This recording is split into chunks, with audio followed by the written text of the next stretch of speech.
Voilà, alors vous étiez tout à l'heure tout à fait excité là. Parce que Tout bouge aujourd'hui, ça va à une vitesse qui est tout à fait stupéfiante. On assiste à la vitesse de la lumière en matière de justice, chose qui est tout à fait stupéfiante. Alors, avant de commencer ma chronique, j'étais obligé un peu de la modifier, car il faut s'adapter à l'actualité. J'avais prévu de faire un petit billet d'humeur et d'humour sur la quenelle, parce que il faut savoir la mettre à toutes les sauces et que il y a évidemment beaucoup de choses à dire sur le sujet. Mais sauf que entre le moment où je l'ai rédigé, il y a eu deux décisions de justice qui sont intervenues. Je le dis tout de suite. D'abord, le spectacle de Dieudonné à Nantes, puisque c'est de cela qu'il s'agit, qui avait été interdit par le préfet sur directive de Monsieur Manuel Valls, a été donc suspendu. Enfin, l'arrêté a été suspendu par le tribunal administratif de Nantes, qui a dit on ne peut pas interdire Dieudonné. Et le Conseil d'État, en 2 heures, vient de rendre une décision symétriquement inverse. On va avoir des conclusions à en tirer tout à fait passionnante. Je vais donc, si vous le permettez, attaquer. Attendez, juste ma chronique. Excusez-moi. Mais attendez, vous attaquez parce que. Mais est-ce que c'est fréquent de voir une saisine Jamais. C'est une première dans l'histoire de notre justice. Ah bah voilà. Eh bien, on y va. Mais je vais vous en dire un mot parce que je fais ça un peu en urgence, sans faire des petites adaptations. Enfin, je vais quand même dire 2-3 petits mots qui étaient prévus quand même initialement. Il est 19h37, top, c'est parti. Interdit alimentaire. Depuis des années, Big Brother exige que nous mangions... Ah oui, je vais essayer de parler doucement, parce que ma femme me dit que je fais mes chroniques trop rapidement. C'est ça, alors moi, j'essaye de lui expliquer que ma parole tente de suivre ma pensée et que c'est difficile. Mais je vais tâcher de faire un effort. Interdit alimentaire. Depuis des années, Big Brother exige que nous mangions 5 fruits et légumes par jour. Le problème, c'est que le même Big Brother interdit certains aliments les uns après les autres. La banane, l'ananas, la quenelle, le saucisson et le pinard. Je vous vois venir et Béatrice Bourges la première qui va me répliquer que la quenelle, le saucisson et le pinard ne sont pas des fruits et des légumes. Et bien sûr que si! C'est ce que j'essaye d'expliquer à ma femme également, que j'embrasse. De la même manière que le vin est le fruit de la vigne, que la pomme de terre est le fruit de la terre, que le fromage est le fruit de la vache, de la chèvre ou de la brebis, et que le saucisson est le fruit du cochon, la quenelle est le fruit du quenellier.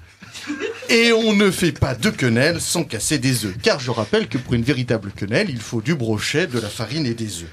Et Manuel Valls a décidé d'en casser un max. Le système a ainsi décrété que la quenelle était antisémite. Ah, les belles âmes! Et la quenelle que j'ai vue devant la cathédrale de la Santa Familia à Barcelone, elle est antisémite? Il paraît même que c'est l'inverse d'un salut nazi, mais si c'est l'inverse, tout va bien alors. La réalité, c'est qu'on peut faire une quenelle pour 1000 raisons. Pour 10 quenelles faites devant des lieux de mémoire juive, et je comprends que cela puisse faire du mal aux juifs, les milliers d'autres deviendraient de facto antisémites. Depuis 10 ans, Dieudonné a défini la quenelle. C'est vulgaire, mais elle n'a pas d'autre signification qu'un bras d'honneur détendu. Et comme on dit dans la marine, même un cobra d'honneur. Un bras d'honneur devant Auschwitz, cela ne fera jamais de notre bon vieux bras d'honneur un geste antisémite. Faudra-t-il désormais interdire le bras d'honneur au volant? Je pose la question à Manuel Valls de répondre. Et surtout, où étaient-elles toutes ces belles âmes quand Saïd Bouhamama, le mentor d'Ouria Boutelja, a publié son livre Nique la France, sur la couverture duquel une beurette enturbanée fait un doigt d'honneur à la France, c'est-à-dire ni plus ni moins qu'une quenelle avec le doigt. C'est sans eux que nous avons agi et que nous nous battons depuis 3 ans. Mais ça y est, c'est officiel, je l'annonce aux auditeurs de Radio Courtoisie, l'affaire de Nique la France vient devant la 17e chambre correctionnelle du tribunal de Paris pour fixation le 21 janvier à 13h30 et nous connaîtrons la date à laquelle cette affaire sera plaidée. Continuons notre voyage au pays du but. Le préfet de Lyon, grand prêtre de l'amour. Vous verrez que c'est un rapport direct avec la quenelle. On lit dans la presse que le préfet du Rhône n'a pas fait mystère lundi dernier du sort réservé au spectacle de Dieudonné en juin prochain à Lyon, en estimant que ceux qui font métier d'opposer les Français entre eux ne méritent pas qu'on les écoute. Il y a des valeurs, dit-il, qu'on doit respecter en France, ce sont des valeurs qui nous rassemblent. On n'insulte pas publiquement son voisin, on croit à une certaine éthique, on croit à la fraternité. J'en ai des élans dans la voix, a déclaré Jean-François Carenco sur l'antenne de Lyon Première. En voilà un qui sort singulièrement de sa fonction. Le préfet Carenco veut qu'on s'aime. Et si t'aimes pas ton voisin, je prends un arrêté contre toi. Mais même le bon Dieu ne peut pas nous obliger à l'amour puisqu'il nous a créés libres. C'est librement qu'il veut qu'on aime. Mais c'est peut-être ce que certains regrettent dans ce pouvoir, que trop de citoyens soient encore libres. On l'a bien vu lors des manifestations contre le mariage homosexuel. Dieudonné doit être interdit, paraît-il, parce qu'il ne fait plus rire personne et qu'il fait de la politique. Voilà l'argument de nos ministres, de nos journalistes et de nos publicistes. Le no est évidemment une figure de style, vous l'aurez compris. Voilà pas un critère de droit bien intéressant. Si tu ne me fais plus rire, je t'interdis. Une sorte de bouffon du roi démonétisé, licenciement dans la foulée. Mais tant qu'il était du système, Dieudo, il les faisait bien rigoler. La Griffe, je le rappelle, l'avait même poursuivi pour des propos anti-catholiques. Mais maintenant qu'il a échappé au système, il faut casser le jouet comme un enfant capricieux et égoïste. Mais voilà le deuxième critère. Non seulement il ne fait plus rire, mais en plus il fait de la politique. Mais si tu veux la liste, Manu, on va commencer par Guy Bedos, qui lui n'a jamais fait que de la politique et qui ne fait rire que les bien-pensants. Il vient de prendre sa retraite. Mais ce qui terrorise en réalité Manuel Valls, c'est que ce sont ces électeurs naturels qui sont devenus les soutiens de Dieudonné. Ce sont ces milliers de jeunes issus de l'immigration qui étaient le vivier de l'électorat du PS, qui se retournent contre ce système qui les a fait venir ici.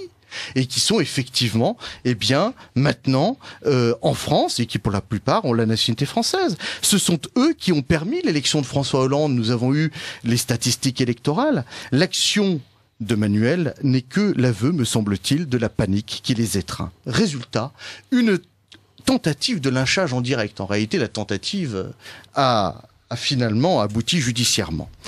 Manuel Valls a donc sonné la Lali. Résultat, appel à la mort sociale et financière, interdiction des spectacles de Dieudonné, puisqu'évidemment la décision du Conseil d'État va évidemment entraîner l'annulation de toute sa tournée. Enquête sur une organisation frauduleuse d'insolvabilité parce qu'il ne paye pas quelques dizaines de milliers d'euros d'amende. Enquête de Tracfin, apprend-on, sur un blanchiment d'argent vers un de ses deux pays d'origine, le Cameroun, puisqu'il est à la fois breton et camerounais. Expulsion envisagée de son théâtre par ses deux bailleurs, dont on apprend qu'ils sont rentrés toutes affaires cessantes d'Israël dans la nuit de samedi à dimanche. Ce qui prouve qu'on peut être taxé d'antisémitisme et avoir comme bailleur deux personnes juives. Attaque d'un magasin à Opéra, Diesel, d'un mannequin, vous vous souvenez, vous avez entendu, un mannequin destiné à recevoir un sac à main qui dont on a décrété qu'il s'agissait d'une quenelle volontairement effectuée par la responsable de ce magasin. Il y a eu une attaque de ce magasin qui a dû fermer toutes affaires cessantes. Placement en garde à vue par le parquet d'Évry de deux lycéens qui avaient fait une quenelle dans les couloirs de leur lycée. Motif, tenez-vous bien, apologie de crimes contre l'humanité. Il paraît, là c'est une exclusivité pour Radio Courtoisie. Il paraît que Manuel Valls en a des insomnies et qu'il doit compter les quenelles pour s'endormir avant de se réveiller en sursaut, tremblant et transpirant, en hurlant « Dieudo, Dieudo, j'aurai ta peau !» Eh ben, il l'a eu, en tout cas, ça commence bien. Valls a donc pondu sa circulaire anti-Dieudo et Valls a coincé une bulle. Il commence sa circulaire en la justifiant par le fait que Dieudonné a placé 2014 sous le signe de la quenelle.